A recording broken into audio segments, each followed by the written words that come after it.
Aberystwyth, farwel I ben y maes glas, farwel I dŵr y castell, farwel i'r morf a glas, farwel I ben y parcen, farwel i'r ffigur ffôr, farwel i'r ferch fach lana, erioed fynd agor dôr.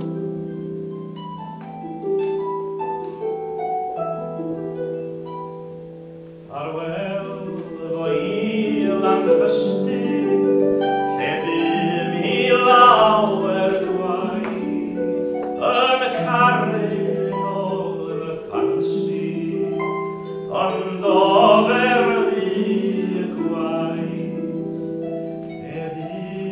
Fues I charu am 4 mis ar ddeg, cawn weithiau dywydd